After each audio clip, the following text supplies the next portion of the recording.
Wewe unafikiria hata mimi nikikasirika sasa niwaambie mpange laini niwape 2,200 nitawapea nyinyi wote. Unasikia? Ibanda mimi. Naomba nini? Mimi nitajiri wale maskini watu nipeleke kwa mtu mkwangu. Kwenda. Nipeleke wapi? Halo. Yeye mnapenda pesa? Kama mimi. Fanya bidii. So mimi naelewa hata nikiwaona hivi. Hata nikiwaona hivi tunajua tu ni njaa tu inawasumbua. Hata nikiwaona tu.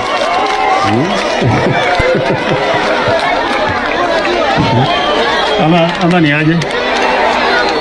So Kenyan politics right now feels less like governance and more like a full-time reality show. Wewe rais, wewe unatuma vijana akina Sudi, akina Cheriot kutukana Uhuru Kenyatta. Wewe Ruto, kama kabisa wewe ni mwanaume, si utukane rais Uhuru Kenyatta wewe mwenyewe.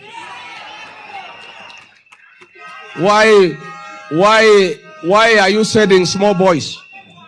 Mimi nimekuheshimu sana. Pale Olokalao watu walikuwa wamesema utaongea, nikawapembeleza ukaongea.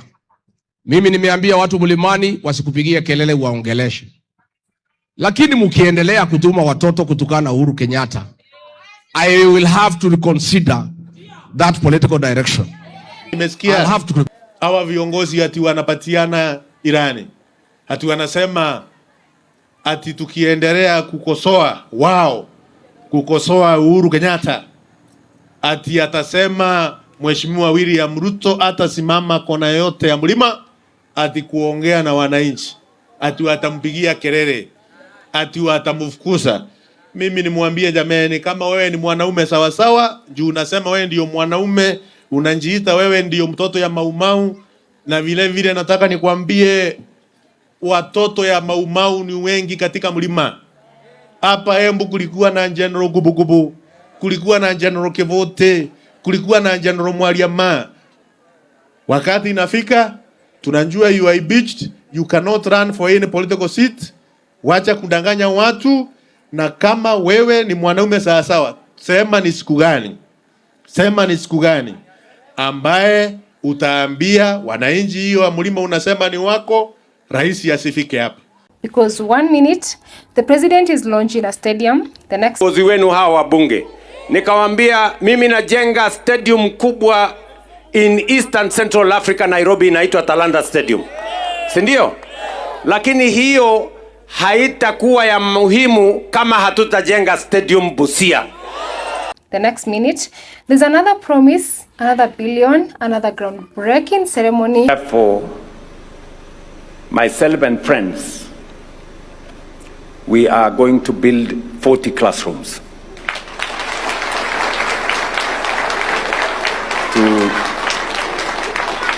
to accommodate at least 1,600 students. And somehow, another unfinished project still covered in green nets years later.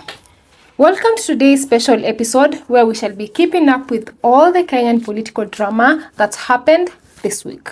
From William Ruto's endless promises to Nyamu's latest controversy to regarding Gachagua breaking fire every single week, to ODM looking more lost than ever. This week was chaotic.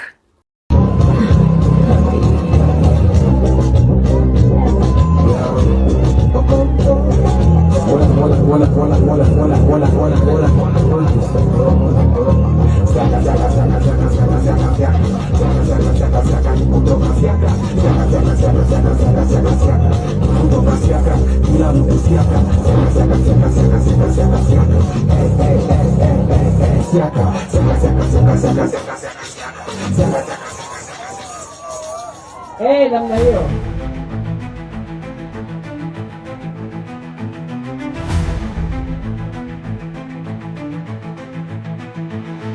At this point, I'm convinced State House has a full-time TikTok department because somehow every trending topic eventually becomes government content. Juzi tumekuwa na shughuli ya kazi pande ya Kibra Lang'ata. Rais aliniambia nikusalimie sana. Na akaniambia pole sana kwa yale umepitia. Akaona video na akakupa pole sana. Mam pia president amepeana pole. Na ile ujumbe mimi nimeleta leo ni kwamba president ameamrisha mpatiwe nyumba ya 3 bedroom mara moja. One thing we're all agreeing here, President William Ruto digital strategists are not sleeping on the job. That young boy hosted on Citizen TV, who was raising his siblings alone, almost immediately he ends up receiving an affordable housing unit in Machakos, courtesy of the president.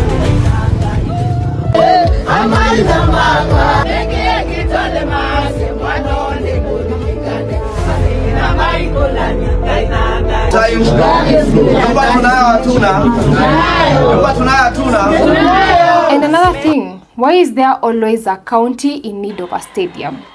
Every single Pia viongozi wa hapa walikuja wakaniuliza ya kwamba vile tunaona unajenga stadium Kenya mzima, hata watu wa Nyandarua wengi ni watu wa bidii, ni watu wa wanariadha wa kimataifa, wakaniambia nijenge vile tumejenga kwingine, tujenge pia stadium hapa kwenu Nyandarua. Mimi vile vile nilikuwa hapa kwa sababu tunataka saa ile Kenya inasonga mbele, Murang'a iko katikati ya hiyo mambo. Mnajua tunajenga stadium kubwa sana kule Nairobi. Lakini nilisema wakati tunajenga stadium kubwa Nairobi, hapa Murang'a vile vile tumewapatia bilioni 1.8 ya kujenga 2 stadiums. Stadia ya Mumbi pale Murang'a town in Murang'a town, alafu pia stadium ya Kagoigo ambayo iko hapa Maragua, ambao wanapenda sana kandanda. Ni kweli ama si kweli?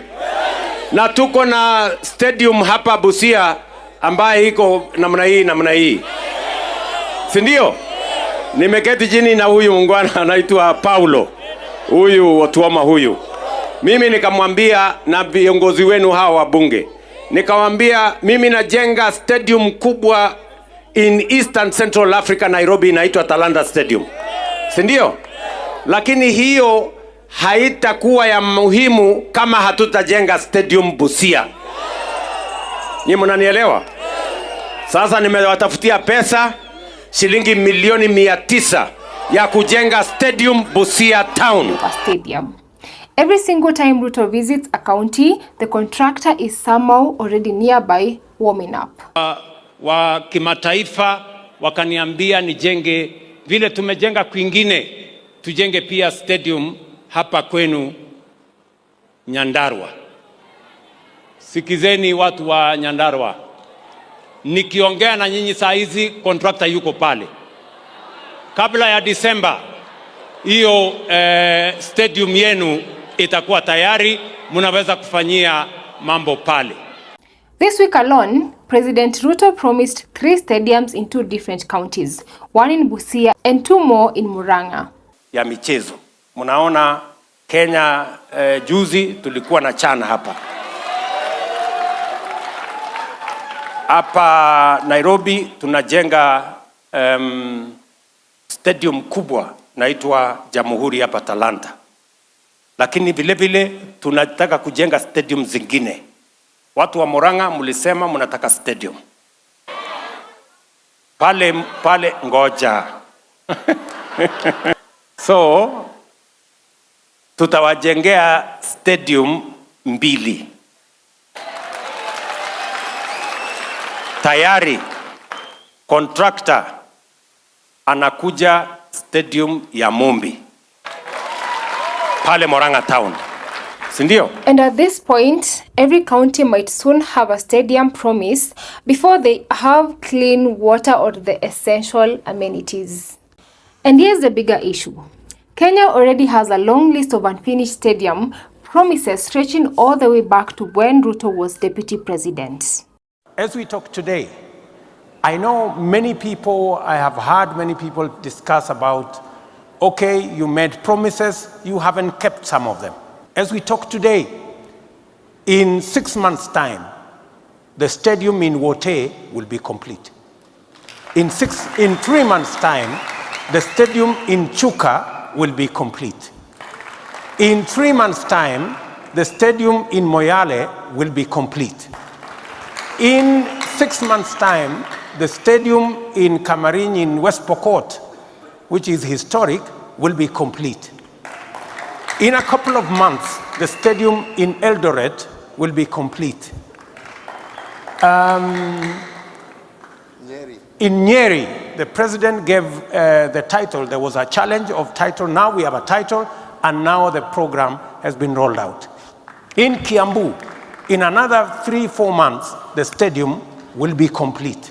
And perhaps the most painful example, Kamarin Stadium, a promise that is now over 10 years old. At this point, the real national sport isn't football, it's lodging projects. Back in January 2024, Auditor General Nancy Gathungu released a report showing massive issues in stalled and incomplete sports projects worth 3.6 billion shillings. Some projects had already consumed huge amounts of taxpayers' money despite construction either slowing down completely or not matching the money spent. And honestly, Kenyans are tired of launching and groundbreakings, because how many times are we going to clap for promises while unfinished projects continue rotting? So, the question becomes, tutacheza mpira ama tutaendelea kuchezwa kama mpira? And I don't assume that you invited me merely because I'm president. If you're planning a fundraiser, foundation launch, church arambe, or school events, the best thing you can do is to invite the president, because William Ruto never comes empty-handed. Millions are pledged on stage instantly. This is what we are going to do. Joe Aguirre and your team, you must lead from the front. I'm very proud na tuwapigie makofi. They have already raised 80 million. That 80 million you can spend in doing the various workshops and science, a laboratory, some laboratories there, and also an ICT place for these young guys. When you do the ICT space, the government of Kenya will supply the computers necessary for that space. Therefore, myself and friends, we are going to build 40 classrooms. And my suggestion, Mwalimu, is that half of those classrooms, which will be ready before the end of this year. Sasa nyinyi vijana mnasema ati tubadilishe diet.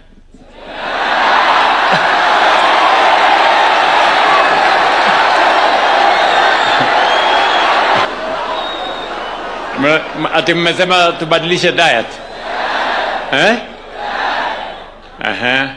Tubadilishe aje?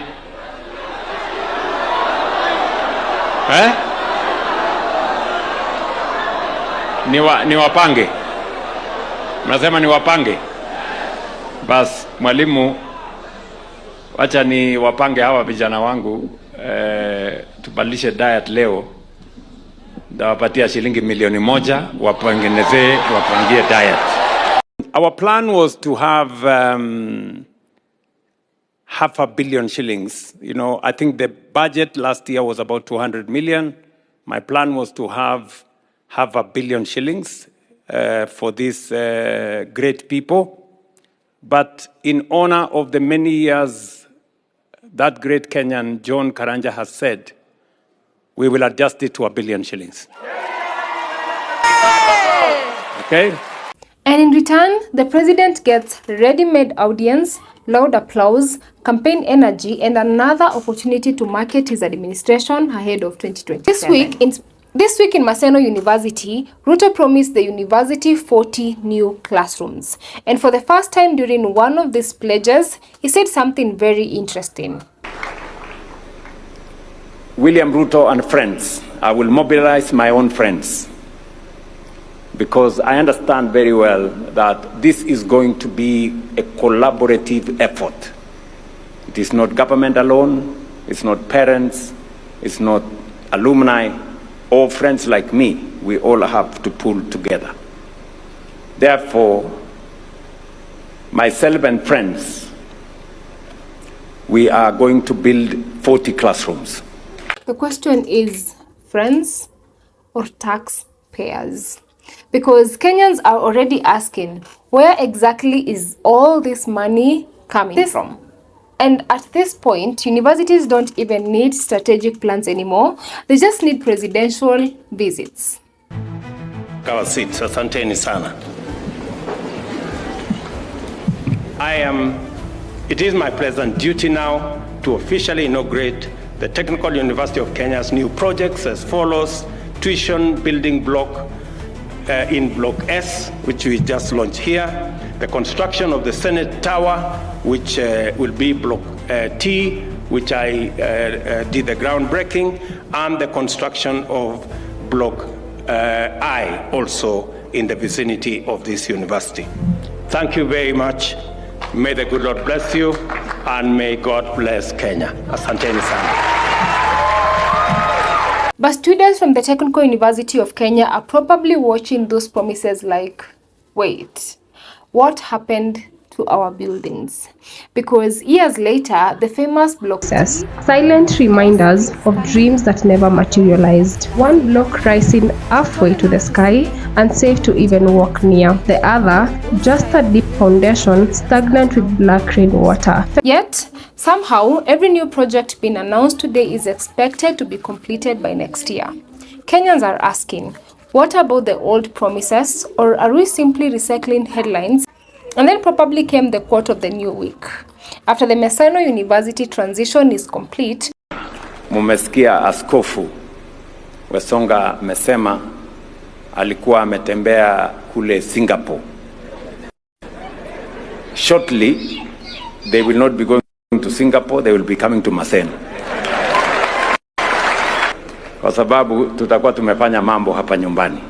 Kenyan politicians really know how to market dreams, because one minute you are struggling with help delays, the next minute you are apparently living in Singapore. Meanwhile, impeached Deputy President Rigathi Gachagua remains completely unsilenced. Every week, there's another rally, another interview, another attack aimed at William Ruto, from Wagikuyu politics to accusations of betrayal to warnings about the mountain voting bloc. We have a problem na wasaliti wote kwa sababu na nimeona sijui MCA hapa kama wako hapa, nimeongelesha yeye, watu manyumba ya Wakikuyu hapa Nairobi ndio yanabomolewa. Hawabomoi ya kabila zingine, wanabomoa manyumba ya Wakikuyu peke yake. Na ma MCA ya Nairobi Wakikuyu, akiwemo huyu wa Ruai alikuwa hapa, wanakaa na William Ruto. Na hiyo lazima watu yangu munisamehe. Hata nikiitwa mkabila, siwezi kubali mali ya Wakikuyu imalizwe Nairobi Rigiji akiwa uhai. I will not accept. Sitakubali. Na wale MCAs ya Nairobi wanatembea na Ruto akibomoa mali ya Wakikuyu. Tutapatana na nyinyi kwa debe mwaka ujao. Gachagua looks like a man determined to stay politically relevant no matter what. And now, Uhuru Kenyatta is slowly finding himself dragged back into political conversations. Wachana na hii maneno kidogo tunazungumza hapa, mambo yenye haisaidii. Uhuru Kenyatta, if we were to deal with him honestly, why would you want to hasa mambo ya pacts ya mtu ambayo iko kwa katiba, unasemaje itatolewa? Let us do to others what you want to be done to you. Acha Uhuru waende na zake. Sisi wenyewe si ati tunapenda Uhuru. Si ati Uhuru ni malaika. Ametudhulumu. Amefunga wengi wakati alikuwa katika serikali. Walipora pesa ya COVID, wakapora pesa ya mabarabara. Kuna kazi ilifanyika, wakatuache na deni zaidi. The impeached president is now directly warning Ruto about respecting the former president in his speeches. Uhuru wa Kenyatta tigeshuha. Mimi niseme, wewe rais, wewe unatuma vijana akina Sudi, akina Cheriot kutukana Uhuru Kenyatta. Wewe Ruto, kama kabisa wewe ni mwanaume, si utukane rais Uhuru Kenyatta wewe mwenyewe.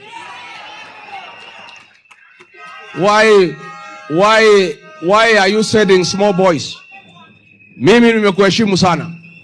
Pale Olokalau watu walikuwa wamesema utaongea, nikawapembeleza ukaongea. Mimi nimeambia watu mlimani wasikupigie kelele waongeleshe. Lakini mkiendelea kutuma watoto kutukana Uhuru Kenyatta, I will have to reconsider that political direction. I'll have to reconsider. Because hata wewe kwa sababu ndio mwenye kutumana Uhuru atukanwe, hata wewe ukija si utakuta watu watakutukana. Mimi sikutaka tufike hapo. Mimi nilitaka tukupatie heshima mpaka next year umalize tamu yako. But what's interesting is how fast political friendships change. Just years ago, he stood beside Ruto attacking Uhuru Kenyatta daily. Pesa ya Kenya yote saa ile waliona uchaguzi umeharibika, walibeba na magunia. Hata hii petition huyu mzee ya maandamano hakuwa anataka, alisukumwa aweke petition to allow them room wakati ya Supreme Court inasikiza kesi waibe mali ya Kenya. Between the time IBC announced William Ruto as president and the day he was sworn in, they looted more than 24 billion shillings in this country. Na hiyo kesi walijua kuna pahali naenda, ilikuwa kesi imewekwa ndio wapore mali waende. Pale katika police air wing pale Wilson ndio pesa ilikuwa naletwa na magunia, inawekwa kwa ndege, inapelekwa kwa mtu nyumbani, inapelekwa kwa mwingine kwa mwingine. In the next few days nitatangazia wa Kenya pesa ilienda kwa nani, kwa nani, kwa nani, kwa nani. Wasituletee sisi. Sisi nilisema pale siku ya inauguration, wakasema mimi ni mjeuri. Nikasema tulikuta store hakuna chochote, hata panya ametoroka, hakuna kitu ya kukula. Now, suddenly, he's defending the dignity of the mountain community and speaking against betrayal. You know, politics really has no permanent enemies or permanent friends, only permanent interest. The political tables really turned fast. Meanwhile, in ODM, things have never looked the same since the passing of the late Honorable Raila Odinga. Let me tell you, the problem which is going to hit ODM is not the splinter group. It is you. It is me who is here and is not sure where you want to go. You know, we have a party where someone, because she is sister of a party leader, she thinks she can also order us around. You cannot. We have supported this party. I know Baba has been a very solid leader. We must now manage the transition. Baba is no more. This is post-Raila era. We must be candid, we must be forthright, and we must chart our way forward. You cannot keep us back. Baba said this. Baba did not say this. Where is that Baba now to give us the evidence whether he said or he did not say? William Ruto has reportedly been accused of infiltrating ODM, and as Kenyans waited for directions from the now acting party leader Oburu Odinga, all they received was silence. No major rallies, no clear presidential candidate, no political momentum.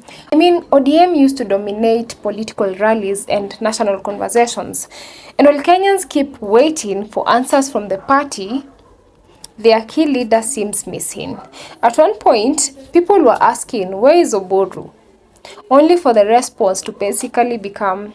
And first of all, I want to thank Kenyans for their concern about my absence. And I want to assure them that I am up and about, and I'm not abducted, I'm not sick, I'm okay. Yeah, I'm okay, I'm very okay. Even this morning I was playing golf. I mean, playing golf? Sir, the position is disappearing and you're practicing backshots? At this point, ODM supporters are refreshing X like people waiting for exam results. And the question now is, who exactly will challenge William Ruto in 2027? And now attention is shifting towards a possible Kalonzo Sifuna political combination. Now, a Kalonzo Sifuna ticket with Nairobi Senator Edwin Sifuna as the presidential candidate and Kalonzo Musyoka as his running mate is increasingly being floated within opposition circles as perhaps the most formidable formation capable of denying President William Ruto a second term in next year's general election. Crowds are growing, supporters are getting louder. Some are even telling Edwin Sifuna to run for president himself. But Sifuna thinks otherwise. Changing our country. It is not necessarily to make Sifuna president. Ya kwamba kuna vitu lazima viwe pale. Na ndio kwa maana unaona wanalinda mwananchi, wanatembea Kenya mzima. Kenya mzima ili kugauge ile wananchi wako wapi. Unaona? Hatujamaliza bwana. Tumefanya rally 5 mmeanza kusema tutoe rais. That is not what it takes. Yes. That is not what it takes, bro. Na tena unajua hata sisi tumejifunza kwamba hizi crowds peke yake si kigezo. Si ati hazina kura. It is not the only measure ya support ambayo uko nayo kwa ground. Yes. Kuna vitu ambavyo lazima viwe pale. Unanielewa? Lazima tuwe na structures nzuri pale kwenye ground. Si tukimaliza mkutano tunaondoka tunaenda. Lazima wananchi waendelee kufanya mambo fulani pale kwenye ground. Kueneza ujumbe huu kwamba huu muungano ama huu mfumo unaweza kutupeleka. And honestly, that's probably one of the most realistic political statements we've had all week. And finally, Kenyan politics simply cannot survive 1 week without controversy. And in the controversies, who else if not the nominated Senator Nyamu? Madam,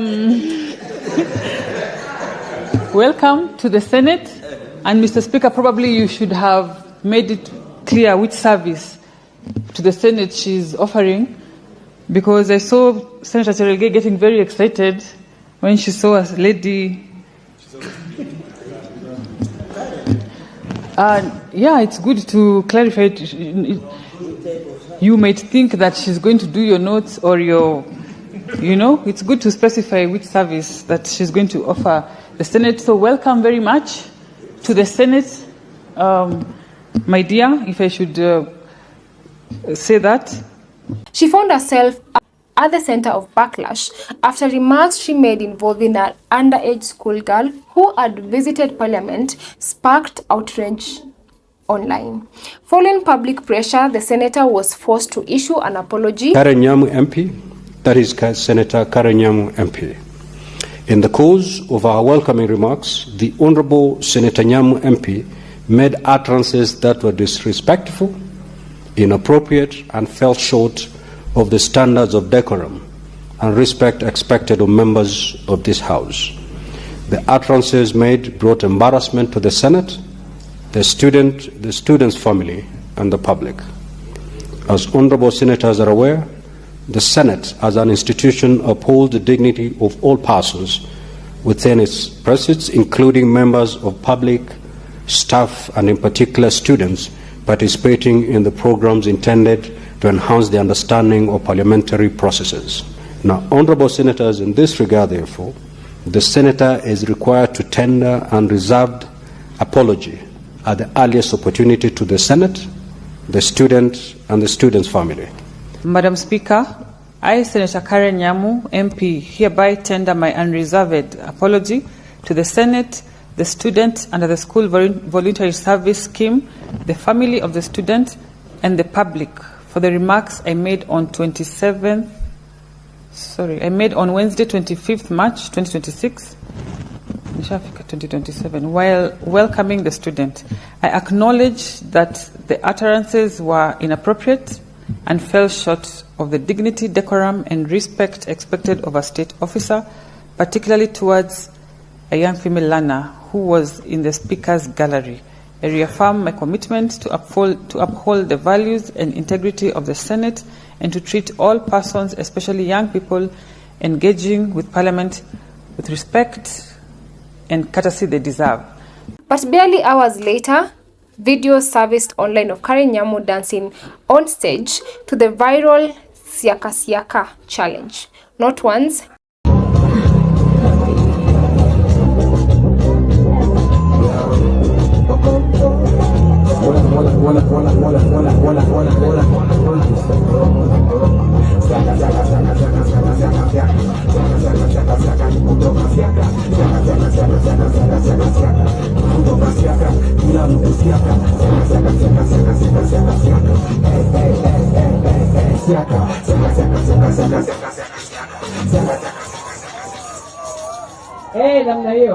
but twice.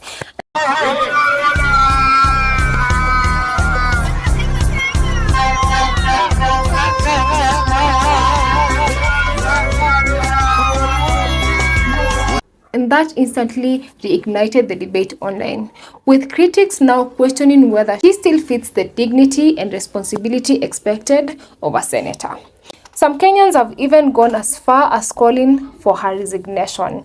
Media personality Lynn Ngugi was among those who strongly criticized the senator, issuing lengthy statements arguing that leaders entrusted with public office should be held to higher standards, especially when children are involved. But inside UDA, not everyone agrees. Nominated MP Esther Passaris defended Karen Nyamu, saying the senator was misunderstood and that the issue was more about poor choice of words rather than malicious intent. According to Passaris, the remarks do not warrant resignation. And honestly, only in Kenyan politics can someone move from the Senate apology mode straight into full dance challenge mode within the same news circle. But that's what happens when you are deep in the roots in the UDA. Apologize, the world will move on. Kenyan politics right now feels like one long campaign season mixed with TikTok trends, unfinished projects, political betrayals, and endless promises. And as the 2027 general election slowly approaches, the biggest question is no longer who is speaking the loudest. It's who Kenyans will actually believe this time. Because rallies are exciting, promises sound good, launches create headlines, but eventually citizens start asking for results. Of course, if you enjoy this breakdown, don't forget to like, subscribe, and comment down below. Which political story shocked you the most this week? And do you think Kenya currently has a strong opposition leader for 2027? I'll see you on the next one.